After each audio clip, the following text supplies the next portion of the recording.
Welcome, everyone, to the next chapter with Charlie. We are here today with family business specialist Doug Gray to discuss strategies for building your family's next generational success. Doug will show us how to develop leadership, distribute wealth, and build unity within the family. With that, let's get on with our show. Doug Gray, welcome to the next chapter with Charlie. Thanks, Charlie. It's a pleasure to be here. Yeah. As I've looked you up, I've got your LinkedIn page on the links, so people can go to that. And I looked at that. It seems, I don't know if bulk of your mission is correct, but it seems to me that you dedicated the bulk of your mission to support the generational sustainability of family. Is that right? It is right. Yep. When I was younger, I felt more comfortable working with younger people. Now that I'm older, I feel more comfortable working with older and younger people. It is right. So tell me, man, what does a forward, because you talk about forward thinking, or maybe I do. What does a forward thinking family look like? Think like, act like? Yep. You know the answer. It's prospective. In other words, we're using our prefrontal cortex and we're imagining a better future. And I'm placing my hand here because there's a bunch of neurobiology that's associated with that. The opposite is the reactive. I'm a product of my family and I can't overcome it. Well, that's not historically true. And psychologists know that lots of families, lots of individuals have overcome horrible family of origin stories. You know that. I hope it's not your personal one, Charlie, but you know someone who perhaps has overcome a horrible family of origin story. Here's the reality. In psychology, we can focus on where we are now and where we want to go next. And that is prospective. That's future forward. And it happens at both an individual level and a family level. So prospective, kind of, that's a new term for me. So it's looking forward. So what does the family dynamic look like? Boy, that's really hard to answer because it's so different all over. Right. And it could be larger and smaller in number. It could be fractioned or rebuilt over time as people have deaths and successive marriages or children. And, you know, the definition of a family is very subjective, but in every economy, it's often described as the smallest social unit that adds value. So it could be Doug and his wife, it could be Doug and his wife and his kids, and it could be any other relationships that over time evolve, right? It could be that I want to include my siblings and my parents, and it could be that we want to extend that view and have it be all the in-laws, all the outlaws, all those who are married and who have left, right? And those who over time have contributed to who I am today. Well, that's a hard definition of family. I suspect you've had 10,000 people touch you, or you've touched 10,000 people in your career. Is that really your family? I'm not sure, but some people would regard it as that economic unit that provides some value and describes who you are, your identity. So I'm dodging the question because I don't have a great answer, Charlie. Can you tell? Yeah, no, but it was a good answer, because one thing that I find it really interesting. It is very common to talk about groups, groups that we're attached to. This is my family. This is a family. Well, that's just not true. That's definitely not true in the workforce. Yeah, No, you and overstate it. Yes. and it certainly doesn't want to include the dysfunctions of most family. I mean, even though every group is dysfunctional to a degree, to some degree has dysfunctional, has need for reorder, but And that's the family's a different animal. how. How? I read today, I was reading a friend of mine that's a poet, and golly, it's the first time I've read his poetry, and they're just absolutely brilliant. and he talks that he had a family of origin that was, that was dysfunctional. He's was lived in raised in the inner city, but but it was also the strong attributes of the mother, and he wanted to hold on to. I wish let me see. I'm going to reach for a book really quickly, and I had a kind of a tough time.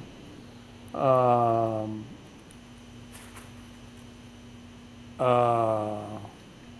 where he just said he didn't want to lose that identity of a family. And I had a really terrible family upbringing until I was 7 and a half. It was very dysfunctional, abandonment, abuse, rejection.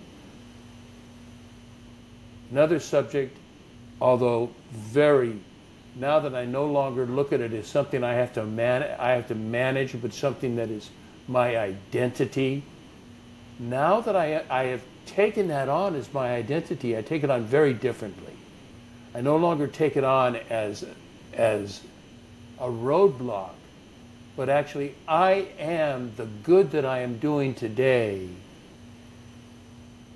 is a product of the turbulence I was raised in. Absolutely. So two models come to my mind. One is how does the individual fit in the family? And it's similar to how do we describe social psychology? We've got 100 years of research on individual and organizational psychology. Well, most family business consultants or family wealth advisors talk about three systems.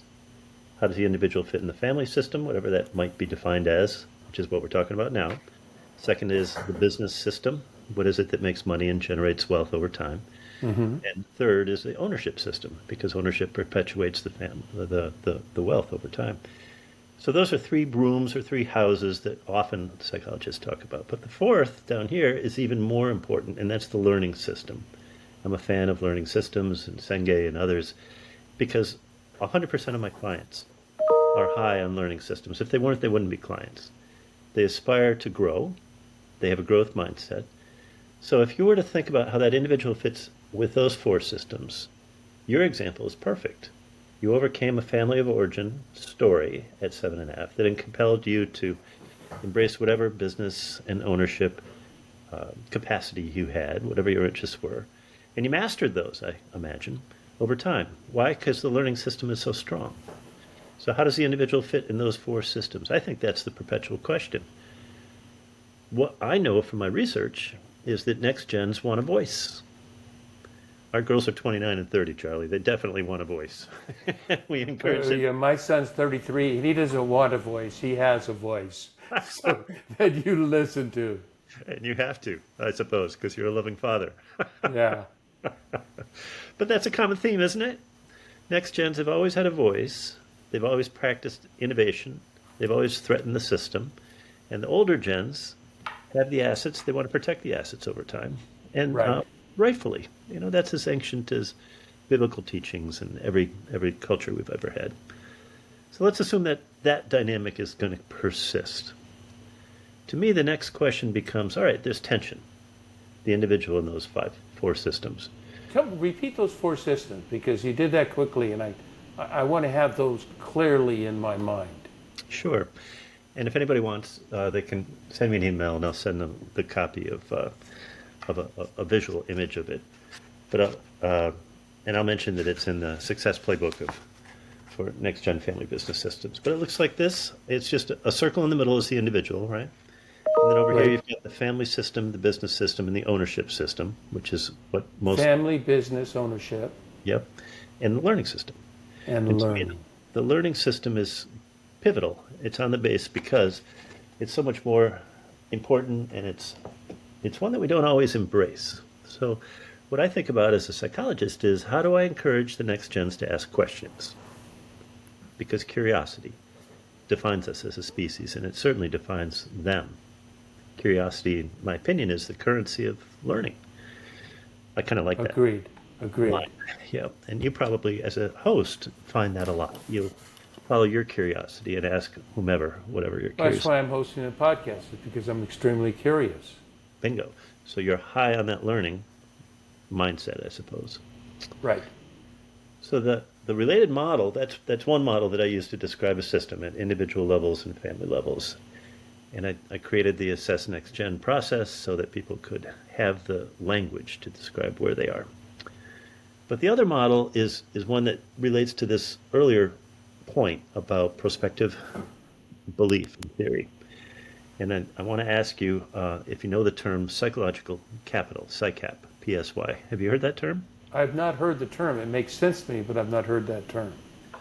So if you were to ask a friend or a neighbor or a family member, are we wealthy?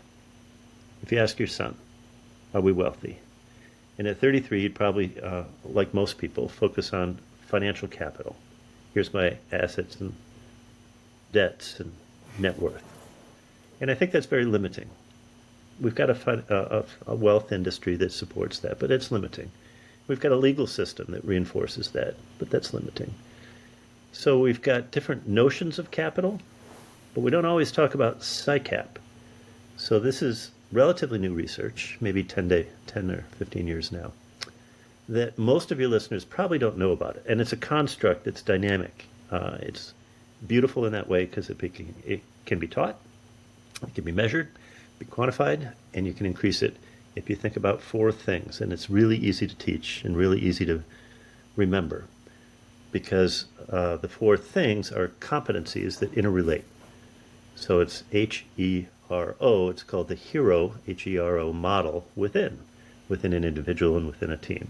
Mm-hmm. So if you're with me, the H stands for hope. Hope is defined in psychology as the will and the way.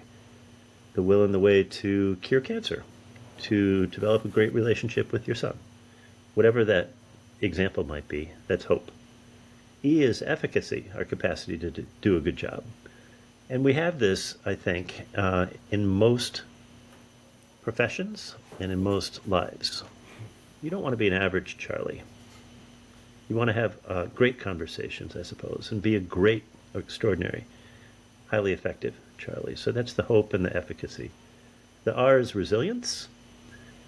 Like your 7.5-year-old story, you've overcome that, right?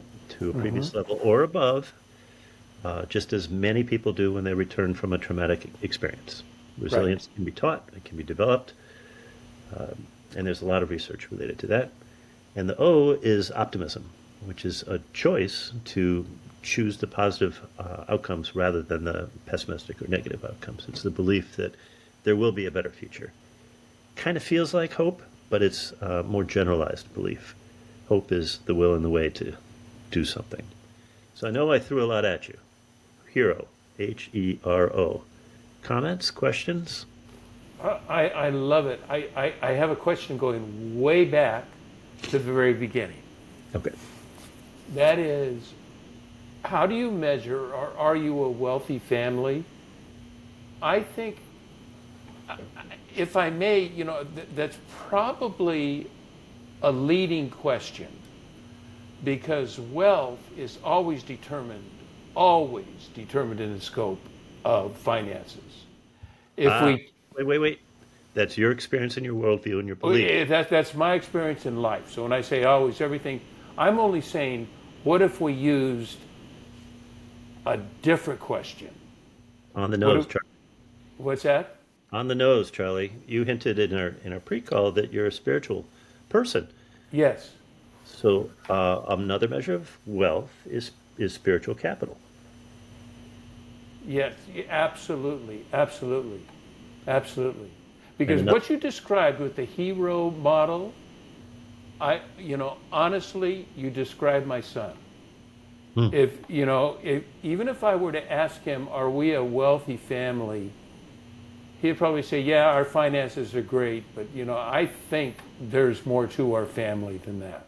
And there's just the three of us. There is something special about the only child raising where he and I have chatted about it, to where, we were parental, but it was flexible parental, in that there were times, as an only child, he really gets a say in where we're going, as he progresses in age, where are we going on vacation? Where, I like new houses. Where are we buying new houses? The house I purchased before this one, I probably, to tell you the truth, Doug, visited 50 to 100 homes. And he was with me half the time. So he had an opinion on what house would fit him. Unfortunately, I didn't listen to that, because his mom and I fell in love with this house that was on a hill. It was a beautiful house, 5,000 square feet on an acre and a third of land. Mm-hmm. But he couldn't play. It was on he couldn't play ball. He's an active sports person. And I didn't listen, and now I really rue that. And I said, but that was part of who he was raised to be. He was raised to be part of, at 15 years old, I made a decision. I'm no longer parent, I'm consultant. Because I can't tell you what to do. I can only just give you wisdom, give you advice, talk to you about it.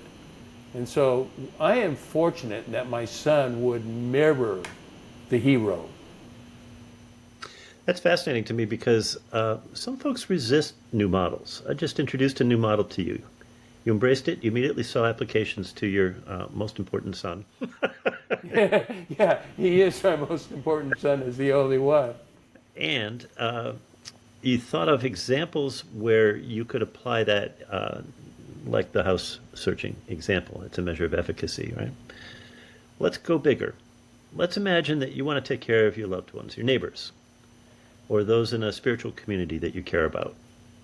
Let's imagine you want all of them to do better in life, whatever that could be.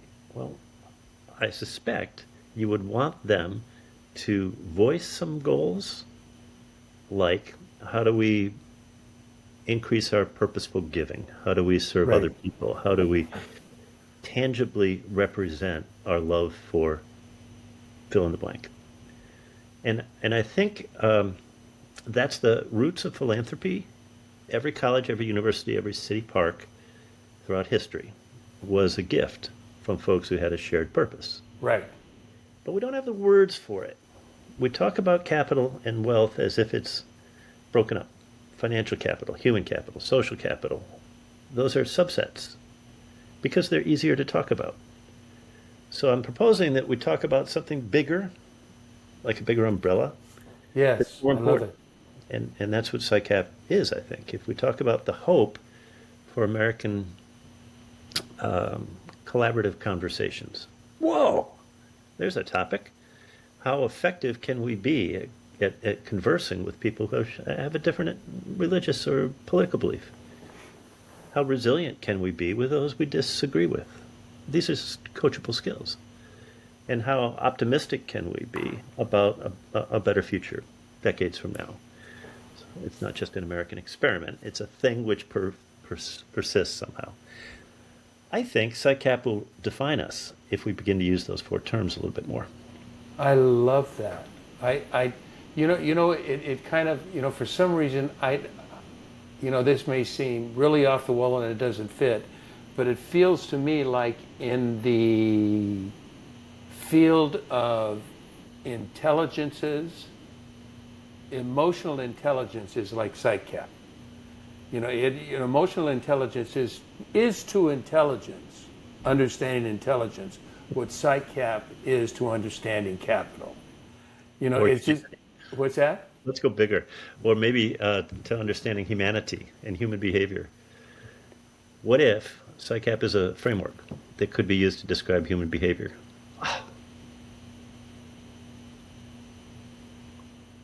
Oh, you're so talking my language. You're talking.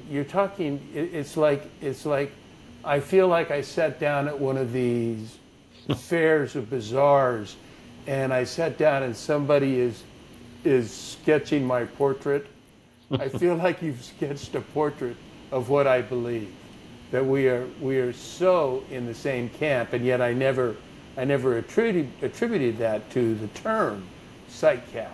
But it is, your learning methodology, your openness, your intimacy, your curiosity and learning, which makes you not as judgmental. And for instance, I was just at a large group gathering. For us, this was 60 people in New Mexico that are gathered under the rubric of a group called the Center of Action and Contemplation, which is Christian based, but does not endorse and promote the Christian religion. It is based on the words of Jesus, and so we're very open to other faiths. Different. We have a lot of Catholics, some evangelicals, and we even have Mormons that attend. Which is, you don't find those three groups together, but they're working on the same mission. And I think there is a place. As we were talking about growing something, there's a place for growing the people that are already bought in or close to bought in. How do you teach this message? How do you teach PsychCap to somebody that this is totally foreign, and not only foreign, it is challengeable because it challenges authority? Well, let's use the shared text that your group believes in, the words of Jesus. So if you were to take a Bible, when I was a kid, they still had Bibles with red letters in them. Yeah. The letters were the words of Jesus. And let's imagine that those become the only text that group chooses to agree to. And let's imagine you add 4 words: hope, efficacy, resilience, and optimism. And you don't need to call them PsychCap necessarily. These are 4 ways to look at those words.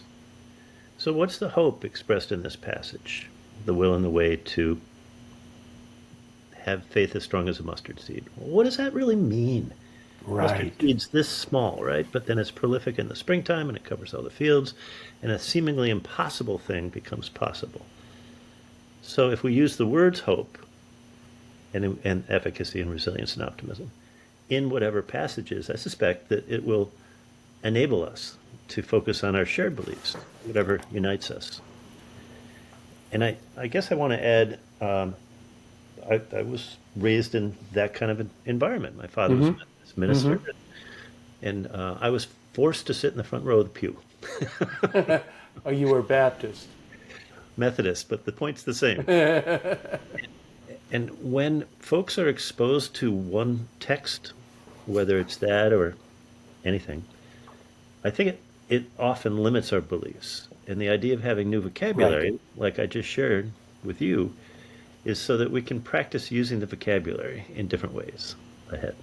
So you, the rest of today, may use that phrase, PsychCap, because it's a cool phrase or because you understand it and it resonates, and you want to understand resilience in a neighbor, in your wife, in a loved one. Resilience is a thing that we know can be taught. We know it can be developed. We know that, for instance, when people go off to war or military service and they come back, there's that bell curve, and we focus on post-traumatic stress disorder, that one extreme, and that's what makes the news, and that's what contributes to so much suicide. But we don't focus on the other side of the bell curve, which is called post-group euphoria. And those are the veterans who say, this is the best experience of my life. I miss my buddies, my comrades. Right. I'd stand and support them. The point of this example is there's a bell curve, let's assume, for a natural distribution or normal distribution curve for all those veterans.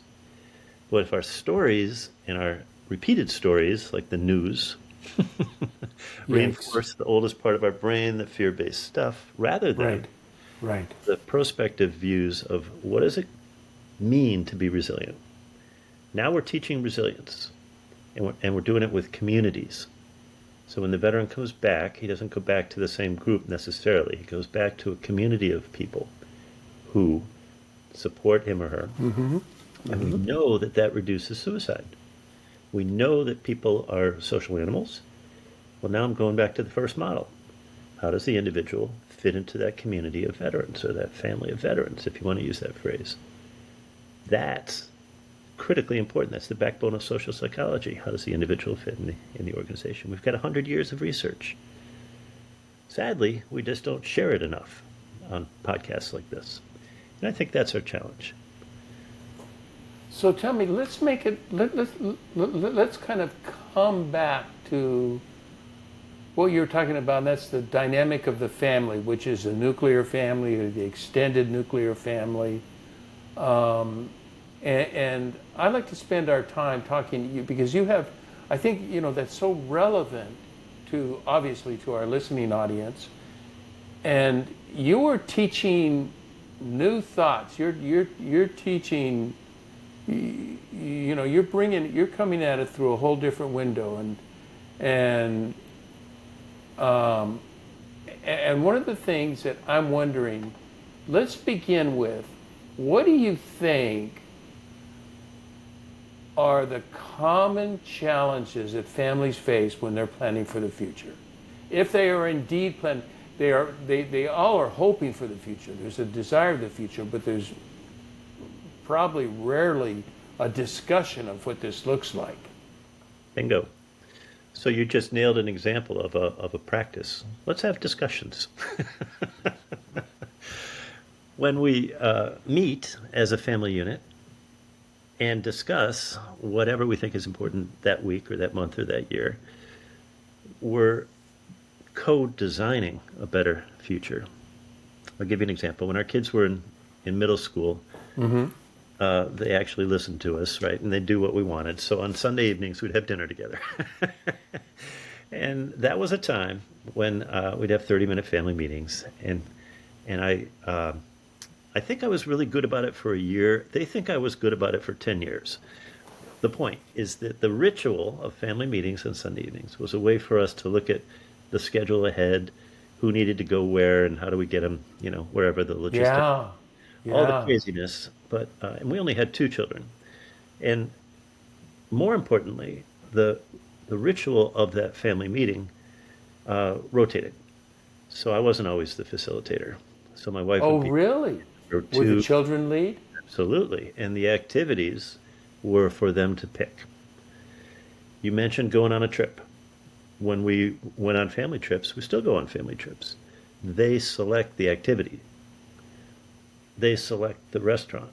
They select the things that they think everybody in the family would appreciate doing. When we give kids choice, what we're really doing is teaching them how to be more responsible adults, right? I think if more families were intentional about the rituals they embrace, like regular family meetings, it would enable families to have more conversations throughout their lives, not just at weddings and Thanksgiving and Christmas and whenever. But let's imagine that more families took a week together as adults to live together in the same place. And it could be at a campground, it could be at a resort, it could be a hotel, it could be a boat. It doesn't really matter where, but that they choose to hang together and retell the stories. With extended families that have significant wealth, they might have 30 or 40 or 50 cousins in generation 4, G4 or G5. Okay. And they might have 30 LLCs for 30 different properties that are owned by different members, subsets of that G4 group. So cousin Fred and cousin Sally might be co-owners of this property in New Mexico. And 2 other cousins own a property in Chicago. And all these G4s and 5s have significant wealth and a history that's shared, right, to the founders, whomever they were, as far back as they wanted to go. Let's say they went back to a wealth-creating founder who was, I don't know, a physician. I'm thinking of a current client. And the G4s don't particularly care about the values of healthcare necessarily, but they might care about providing homes for people who are needing hospitalization, or the loved ones of somebody who's dying, palliative care. In other words, the values of the founders are sometimes perpetuated down through those families after several generations. I don't think we do a great job of that. I don't think we do a great job typically of recording the stories, either the founding values or the current generation's values. But that's not hard to do. You don't need to hire me to do it. You could bring in a neighbor or a minister or a thoughtful, empathetic person and ask them to turn on the video camera. Because we all behave better when somebody's observing. We all behave better when we invite somebody to dinner on Saturday night, right? So We now do. you've got a facilitated process for storytelling or value definition or family ritual building. Another example that I bet you do is at a dinner, you might have an empty chair at the table. And the empty chair often represents the antecedents, those who came before Charlie, or your faith figure, could be Jesus, could be Buddha, who knows? Sure. It sure. could be an empty seat that represents the future generations of your son, whom you hope will be able to fill that chair with all the values and legacy that you've shared. I don't know what the empty chair represents, because it's different for everybody. I like that. I didn't make it up. A lot of families do this, Charlie. I invite you to do it next time. Never heard of it. Okay? The point is to ritualize the things you treasure. If you treasure generational wisdom sharing, your next meal could have an empty seat, just as you'd have a blessing. You know, two things come to mind. This is more often caught than taught, don't you think? I mean, if you, I mean, it's infrequently, it's not common for, okay, let's discuss, let's sort of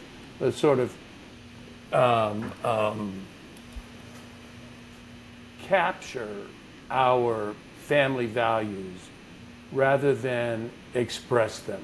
And I see, it helps that I'm a big believer in intuition. I'm a big believer in that we catch things, and I think without ever really articulating these are the values of our home, if I ask our son to list the 5 values of our home, he could do it in a second. Wrong.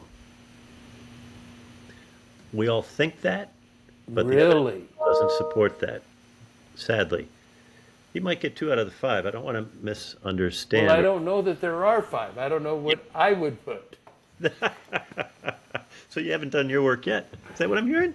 Well, I have values that I live by that are really strong, and Are they I would be surprised. I would be surprised if he wouldn't get a bunch of them, but maybe not. But that's because we spend so much time in dialogue, so much time. And you've outnumbered the poor guy.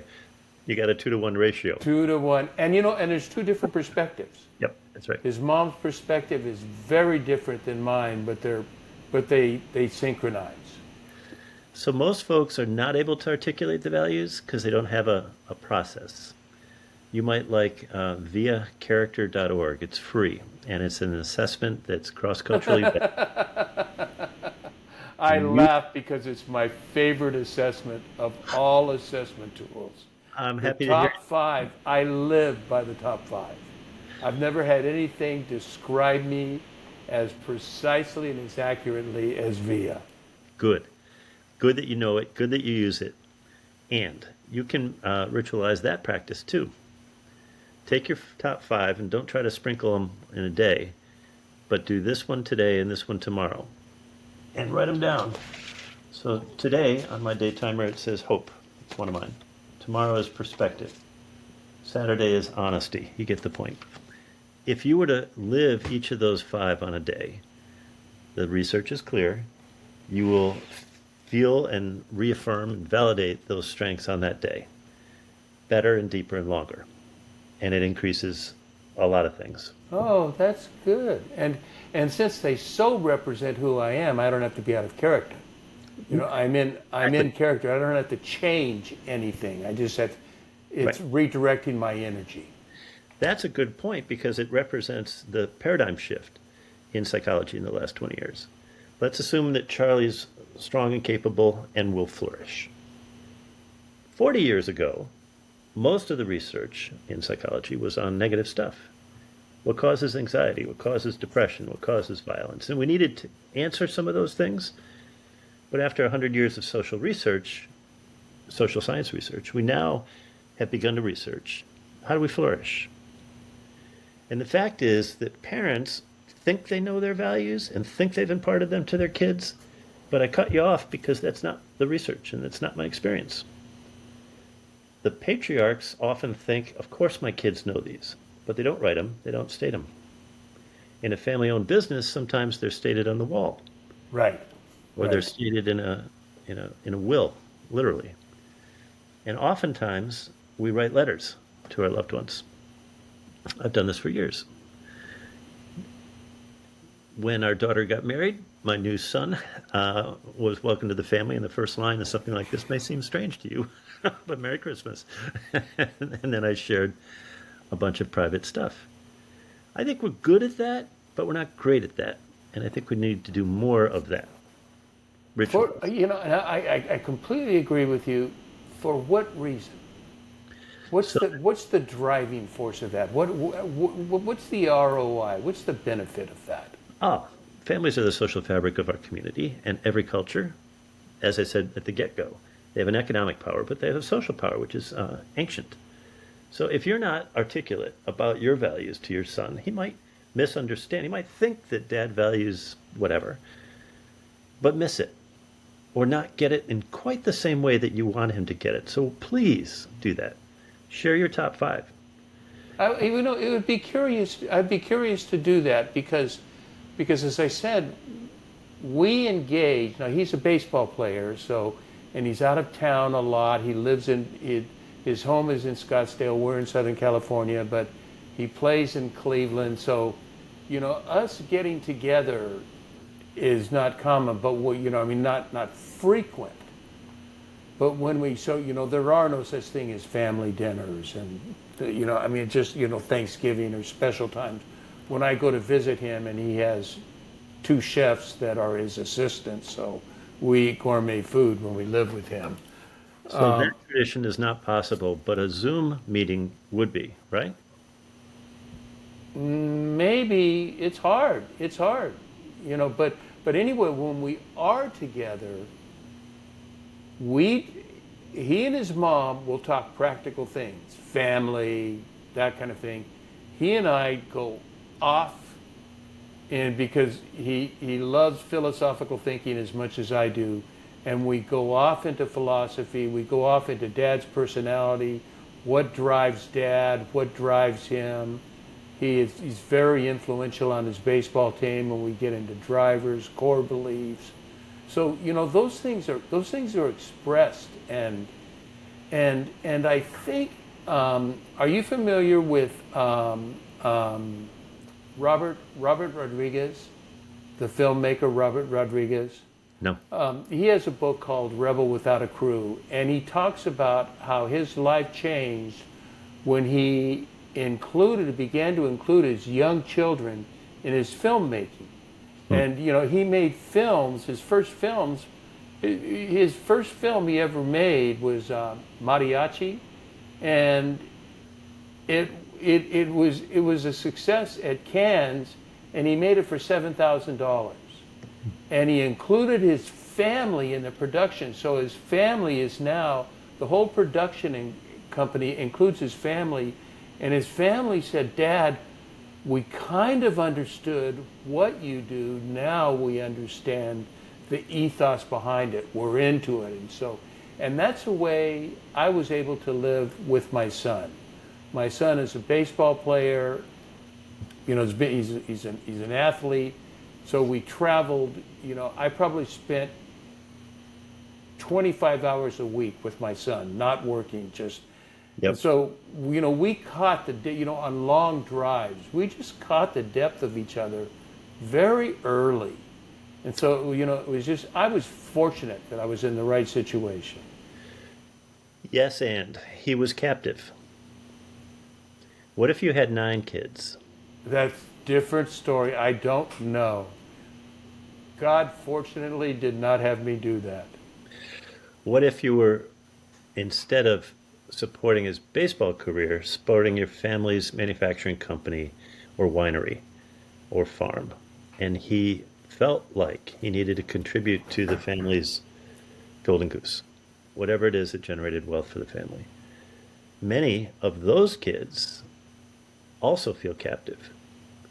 I have no choice. I'm trapped in the family business, or one of us needs to take over from our parents. And we see that again and again. Most wealth in our country is being targeted by the venture capitalists and private equity firms who go to the Right. manufacturing companies and say, of course we want to buy you. And by the way, you think your valuation is, I don't know, 100 million? No, it's 20. And they offer 20 million, and the owners might be delighted with that. It's a sad reality that we're not great at succession planning. We're not great at sharing some of the conversations, discussions like you and your son had, but we can get better at it. And to your earlier Why are question, we not great at it? What's the roadblock to that, Doug? I don't think we have encouragement to talk about money and succession. Family and wealth, to me, are taboo topics for too many families. And I'm often invited in for those conversations to facilitate them so that people can not only say whatever the narrative was when they were a child, but also what they might want it for their kids. In other words, how do we turn the story, turn the narrative? And I think we need to do a better job of it. In the last 20 years, we've seen more and more female investors. Women are better trained, often have better college educations, longer. They tend to live longer. Their relational skills are off the charts, so they might make better family business leaders than the eldest son. In other cultures, like in Asia, you might have 100-generation family-owned business. That's a norm. That's a norm, yeah. It's a beautiful thing for lots of reasons, including succession and value generation. And if they don't have a son, their daughter will marry into somebody the parents approve of, and the assets perpetuate. But in America, people have a lot of choice, and next gens want to have that choice. They may not feel comfortable talking to their parents about those choices. And I think I understand why, but I want, one of the, a handful of the reasons, but why do they feel they can't talk to their parents? Maybe they never did it as children. Maybe their peers are not encouraging them to have those conversations. Maybe there's this notion that, well, dad's 60, but he's going to live to be 80. He's And 60, but he what? he'll live to be 80. He seems to be in good health. He's really not ready to give up control anyways. So why would we entertain any of those conversations? Well, if dad's 60, the kids are 40, and the kids have lots of career choices now more than ever, especially if they're well educated and good health and they've got economic opportunities, right? Right. So what often happens is there's a diffusion of the family values. And a lot of that's preventable. There are some groups that can provide the resources. They're typically it's a three-legged stool. So you need your family wealth advisors, you need your family legal advisors, and you need your family business psychologists, people like me. It's a three-legged stool because succession can't happen without all three. Business. Legal and process, or business psychology. Yep. And the process psychologist doesn't need to be necessarily a PhD like myself or an executive coach for 25 years. Which is what I was. It could be a well-intentioned matriarch or patriarch in the community who facilitates the conversations. Churches are good at this. They'll provide lay people to provide third-party resources to support asset transfer, frankly, because the assets are then contributed to either the faith or the loved ones. Beautiful thing. The legal system is designed to protect the assets so that tax requirements are minimized. Right.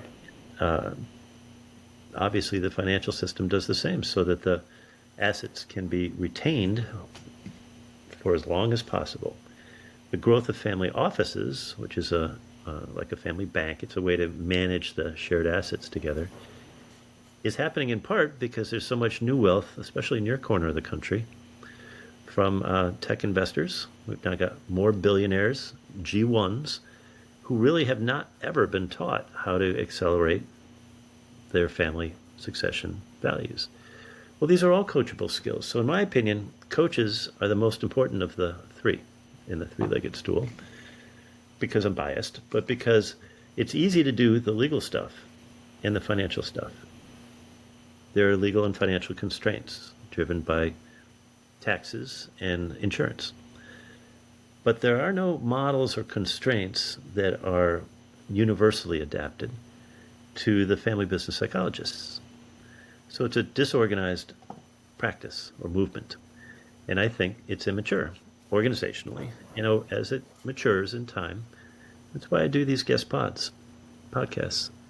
I want to share stories, and I want to tell people that there are validated resources at a number of places, but there are some organizations that are pretty good. The Family Firm Institute, the Purposeful Planning Institute, my websites and books, assessnextgen.com and action-learning.com, the nextgenpeergroups.com. These are all resources that folks could embrace if they wished. In other words, we know what works. Academics know what works. And practitioners who embrace the academic realities in a thoughtful way, careful way, can accelerate the family values strengthening and reinforcing, but also transferring to whatever their desired benefactors are. Related point. Most next gens who have assets or are given assets want agency. They want to control where it goes. So the increase of donor-assisted funds, 40% increase in the last 12 months, I guess, in part is because they don't want grandpa to know what they're doing. So they'll do it anonymously, and it might be to a political group or religious group or environmental group or you name it, that grandpa, I'm picking on grandpa here, may not approve of. Well, that's probably always occurred to some degree, but it's now occurring at a greater degree because next gens realize they've got more financial choice than ever. Right. I think it's a beautiful thing in a lot of ways. So let me ask you this, as our time is beginning to near an end, but I do have a whole host of questions, but I just have, I think, one that I would like to talk about, and that my role in my family, I have assumed the role in my life, I've assumed the role as elder. Not to be confused with elderly. I understand. But and I try to live up to that role. Now my son has because the life of a baseball player, man, is like, I'm telling you, during the season they have no life. They work 10 hours a day. They get 2 to 3 days a month off, and they end up with 3 to 4 hours a day, maybe, of free time. And so one must be very aware of how much time that he has. But I would like to send, I will do that. I will send the via to him and to his special friend and say, let's do this, and let's plan. I could do it even this early, and let's plan to discuss this at Thanksgiving or Christmas and make this part of our, because that's unless we have other time that we're together. But it is such a profound instrument. I mean, I'm telling you, the 5 things that it named me by are the 5 things. Nothing has ever defined me as clearly as this. No instrument. That's perfect. So you know what to do. That sounds like perfect. So what do you see for, not for me, for other families that will be listening? What do you see the role of elder in a family? Question asker. Please don't make statements, but ask questions. What and how questions. What could we imagine our great-grandchildren doing? how can we imagine our great-grandchildren living? That's beautiful. Just those two questions. What if we, not even our great-grandchildren, just, let's begin with our grandchildren. But then, ideally we want to go on. See, in my family, Doug, my family, really, my family begins with me and my wife. That is, my wife has a lineage that she can go to that is rich and deep and wonderful. We have family reunions every other year of 40 people. And they're just beautiful. They're beautiful. The parents are not living, but the family, the 5 children still keep it up, and it's wonderful. But it would be nice to have, would you call it a family charter? Yep, and there's lots of examples. You can find them digitally. Charlie, I need to run. This is delightful, and I love your questions and your excitement, your enthusiasm for your loved ones, because it's a great role model for everybody. Thanks, Doug. I was just about to end this anyway, so we are just there. So let me just close up by saying I want to thank all our listeners for tuning into the next chapter with Charlie. And until next, this is Charlie Hedges signing off. Bye for now. Thank you, sir. Okay.